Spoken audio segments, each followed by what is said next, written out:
एक दिन 6 साल की एक लड़की स्कूल से घर आई और उसने पूछा, मम्मा, मैं कैसे पैदा हुई थी? मां को शर्मिंदगी हुई। वो बोली, एक सारस पक्षी तुम्हें गिरा गया था। लड़की बोली, ठीक है, और लिख लिया।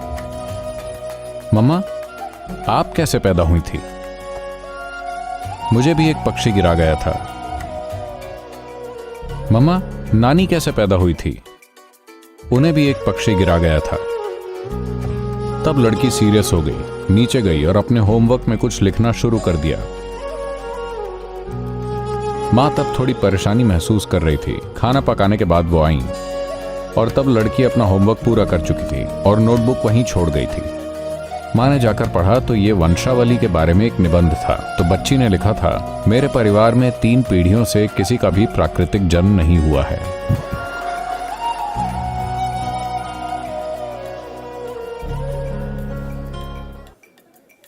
तो इन बेतुके आइडियाज की वजह से या तो हम किसी चीज को बहुत बड़ा चढ़ा देते हैं या फिर हम बेवजह छुपाने की कोशिश करते हैं। इसकी आपकी जिंदगी में एक भूमिका है। अगर आप इसे बहुत बड़ा चढ़ा लेंगे तो यह आपके दिमाग में एक विकृति बन जाएगा। अगर आप इससे दूर रहना चाहेंगे तो आप अपने मन में और भी ज्यादा विकृत हो जाएंगे। तो कई कारण हो सकते हैं कि कोई क्यों सेक्स में आसक्त होता है। किसी के लिए यह बस सुख है और किसी के लिए यह रिश्ते और संबंध बनाने का एक तरीका है। नहीं तो लोगों को लगता है कि वो एक दूसरे से दूर हो रहे हैं। हो सकता है वो बिल्कुल ठीक है, लेकिन कई सारे लोगों के दिमाग में ये बात बैठ गई है कि अगर उनके बीच सेक्स नहीं है तो असल में वो एक दूसरे से दूर हो रहे हैं। ऐसा नहीं है। आप शारीरिक रूप से न जुड़कर भी किसी से बहुत करीब से जुड़े हो सकते हैं, है कि नहीं? लेकिन समाज दिमाग में भर रहे हैं, खासकर दुनिया के इस हिस्से में लोगों के मन में ये बैठ गया है, अगर सेक्स नहीं है तो वास्तव में आपका रिश्ता ही नहीं है। असल में रिलेशनशिप शब्द ही, इसे मुझे समझने में कुछ टाइम लगा कि यहां अगर आप कहते हैं रिलेशनशिप तो उसे शारीरिक संबंध समझा जाना चाहिए और कुछ रिलेशनशिप नहीं है। अगर मेरा आपके साथ एक बहुत गहरा रिश्ता हो सकता है आपके शरीर की परवाह किए बिना, है कि नहीं? हां, आपके शरीर के प्रति मेरा कोई आकर्षण नहीं है, पर मेरा आपके साथ एक बहुत गहरा संबंध हो सकता है। पर ये सभी संभावनाएं पूरी तरह से खत्म कर दी गई हैं। एक रिलेशनशिप मतलब आपको किसी तरह से शरीर से जुड़ा होना होगा, पुरुष महिला या पुरुष पुरुष महिला महिला, जो भी आपको पसंद हो। पर असल में शरीर से बने रिश्ते, किस तरह का शरीर वो व्यक्तिगत चॉइस है, पर असल में शारीरिक संबंध। ऐसा इसलिए हुआ क्योंकि कहीं ना कहीं शरीर के साथ हमारी पहचान सामान्य स्तर से आगे निकल चुकी है। शरीर के साथ जरूरत से ज्यादा पहचान जुड़ी है। इसलिए शारीरिक रिश्ते समाज का मुख्य बिंदु बन गए हैं। असल में ज्यादातर कामुकता जो इस दुनिया में हो रही है वो बस एक स्तर की विवशता के चलते हो रही है कि नहीं? विवशता में बंध कर हो रही है। आखिरकार अभी मैं बोल रहा हूं, यह एक तरह की ऊर्जा है। आप मुझे देख रहे हैं, यह एक तरह की ऊर्जा है। आप मुझे सुन रहे हैं, वो एक तरह की ऊर्जा है। ये इसी जीवन ऊर्जा की अलग अलग अभिव्यक्तियां हैं, है ना? अब कामुकता भी उसी ऊर्जा की एक और अभिव्यक्ति है। तो व्यक्ति को यह तय करना चाहिए कि उसकी कितनी ऊर्जा किस दिशा में वो लगाना चाहता है, क्योंकि आखिरकार आप एक सीमित मात्रा की ऊर्जा हैं, है ना? देखिए, यह ऐसा है कि आपकी कुछ आमदनी है। मान लेते हैं आपके पास महीने के 50,000 रुपए हैं। घर के किराए के लिए कितना, खाने के लिए कितना, स्कूलिंग के लिए कितना, मौज मस्ती के लिए कितना, छुट्टियों के लिए कितना, ऐसे आप बांटते हैं, है ना? कल सुबह आपको सैलरी मिली और शाम को आपने बाहर जाकर उड़ा दी।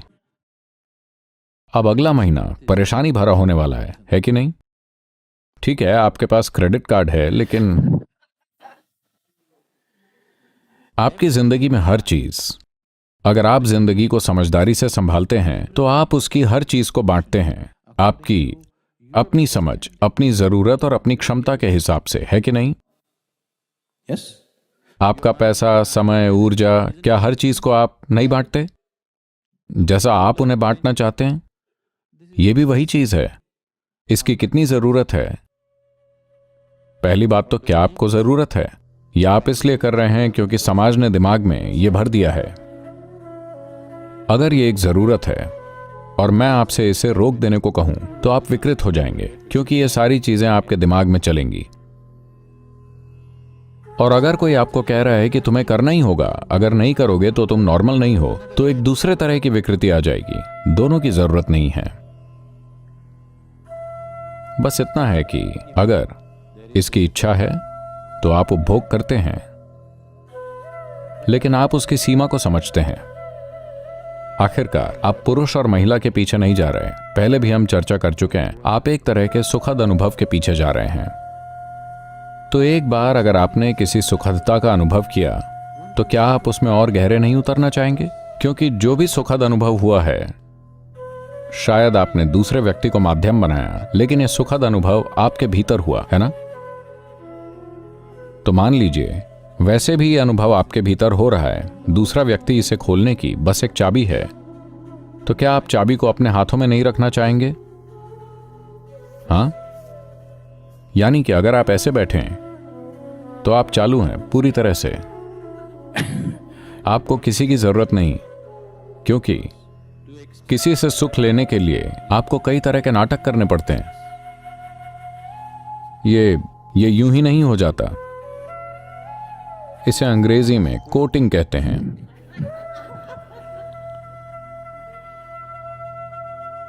एक बार आप कोर्ट जाते हैं तो फैसले का दिन भी आता है।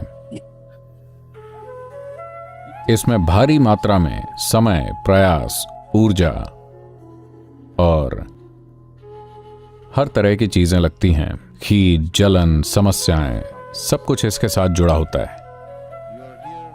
अगर आप लगातार ये देखते रहते हैं कि मुझे इस व्यक्ति से क्या मिल सकता है, उस व्यक्ति से क्या मिल सकता है, तो ये ठगी है।